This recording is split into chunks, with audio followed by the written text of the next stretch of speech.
जब कोई व्यक्ति बहुत ज्यादा अकेला पड़ जाता है और ऐसी तलाश करने लगता है कब वो दिन आएगा जब मैं सुखी रह पाऊंगा, कब वो दिन आएगा जब मेरे मन से सारी चिंता दूर हो जाएगी, आखिर कब आएगा वो दिन, ये सवाल करते करते उसके जीवन में और दुख ही दुख आने लगता है।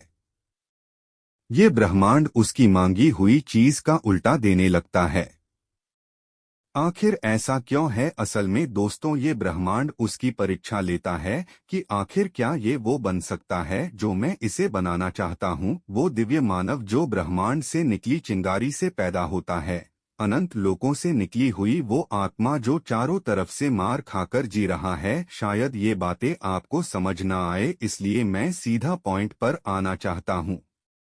तो ये ब्रह्मांड उसके जीवन में दुख की नदियां बहा देता है ताकि वो व्यक्ति हमें दुख का उपाय करके व्यापक रूप से समझ सके, जरा सोच कर देख सके। अगर किसी व्यक्ति को ऐसा आराम मिलेगा तो वो कभी नहीं ज्ञान के मार्ग पर आना चाहेगा, वो तो नीची जो की परछाइयों में नाचता रहेगा।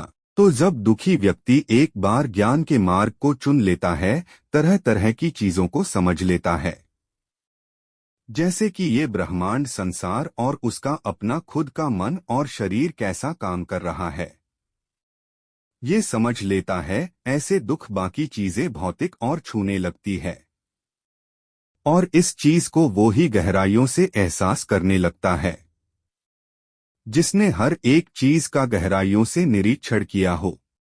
और निराश करने का सबसे आसान तरीका होता है कि ध्यान की अनंत गहराइयों में अपने आप को डूबा देना। शुरुआत में आपको चिड़चिड़ापन महसूस हो सकता है, विचारों का महायुद्ध होगा, पर जैसे जैसे आप अभ्यास करते जाओगे तो आपके भीतर परम सत्यता की अनंत शांति का एहसास होगा। आपके शरीर के भीतर प्रवाह हो रहा है, रक्त, आपके दिल की धड़कन, आपके सांसें, ये सब एहसास करके आप चैतन्य का एहसास करोगे जो आपके भीतर जीवन का महादीप जलाए हुए बैठे हैं। चारों तरफ आपको केवल अस्थाई दिखाई देगी, जो पहले आपके मन को लगता है ये हमेशा के लिए है। ये तो केवल ध्यान की बात है, पर परम शून्यता क्या है? शून्यता का वो महाध्यान जिसमें आपका संपूर्ण अस्तित्व गायब हो जाता है, जिसका आपका स्थायी नाम जो आपके माँ बाप, भाई, बंधु द्वारा दिया गया था, वो ध्यान की अनंत गहराइयों में कहीं खो जाता है। वो ध्यान जो आपको इस ब्रह्मांड की स्मृति से परिचित करवाता है। कभी नक्षत्रों को देखना, घंटों तक देखना, चाहे आप पागल हो जाओ, चाहे लोग आपको पागल कहे, घंटों तक उन नक्षत्रों को पागलों की तरह देखने के बाद आपको ये अंदर से ये महसूस होगा कि आप तो उन सितारों की धूल से निर्मित हुए हो जिस आँख से आप उन्हें देख रहे हो। पर क्या कभी अपनी संवेदनशीलता का एहसास किया है जहाँ पर आपका और इस समस्त संसार का अस्तित्व गायब हो जाता है? आखिर क्या है महाशून्य ध्यान?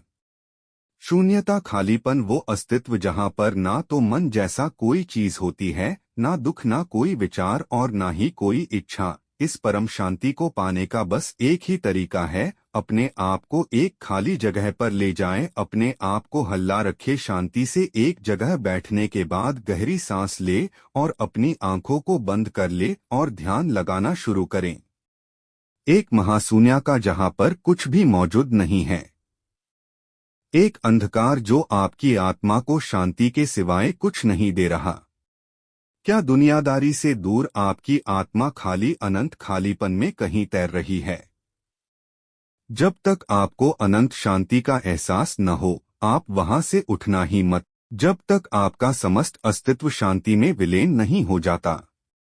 जैसे जैसे आप महाशून्य की गहराइयों में जाएंगे, आपको गिरने की भावना और भारी होने की भावना आएगी। आप सभी आधारों, सभी विचारों, सभी संवेदनाओं को जाने देते हैं, आपके नीचे की जमीन गायब हो जाती है। हमें जमीन के जगह शून्यता का एक अथाह गड्ढा बन जाता है। फिर भी अंधेरा और एक अनोखी शांति होती है, अज्ञात के प्रति समर्पण की मौन से भी अधिक गहरा मौन। हर अंततिक और बाहरी ध्वनि धीमी पड़ जाती है, उसकी जगह मौलिक शांति ले लेती है। ये शोर की अनुपस्थिति नहीं, बल्कि ये एक सकारात्मक शांति है। एक गुंजन इतना सूक्ष्म है कि ये आपके अस्तित्व के मूलधन को कंपन करता है। एक विस्तार धारणाएं आपकी स्वयं की सीमाएं पिघल जाती है। अब आप अंतरिक्ष में एक शरीर नहीं है, बल्कि शून्यता के अनंत सागर में तैरता हुआ जागृति का एक बिंदु है। आपके मन में तारे टिमटिमाते हैं, आपके मन में पहाड़ उठते और गिरते हैं। एकता की झलक प्रत्यक्ष और अप्रत्यक्ष के बीच अंतर मिट जाता है। आप और एक शून्य, एक ब्रह्मांड एकल संदिग्धा वास्तविकता में धुंधले हो जाते हैं। आप सभी चीजों के मध्य संबंध अस्तित्व को महसूस करते हैं। बेलगाम शांति और आनंद बिना केवल एक शांति की आपके ऊपर छा जाती है। ये इंद्रियों का क्षणभंगुर आनंद नहीं है, बल्कि एक गहरी और अटल शांति है जो आपके अस्तित्व के मूल में गूंजती है। शीघ्रता आनंददायक और भयाभय दोनों हो सकता है। दोस्तों, ध्यान के काई रस होता है। एक के बाद एक जब आप देखते जाओगे तो आपको उतनी ही नई चीज का एहसास होगा, वास्तव का एहसास होगा। परमात्मा जैसी कोई महाशक्ति है भी या नहीं, इसका एहसास होगा, जिसका सदियों से इस मानव जाति को तलाश है। आज हमने सत्यता के महाध्यान के बारे में बताया कि क्या आप और भी ऐसा वीडियो चाहते हैं तो इंतजार कीजिए। मेरे इस चैनल को सब्सक्राइब कीजिए, कमेंट के माध्यम से अपने विचार प्रकट कीजिए।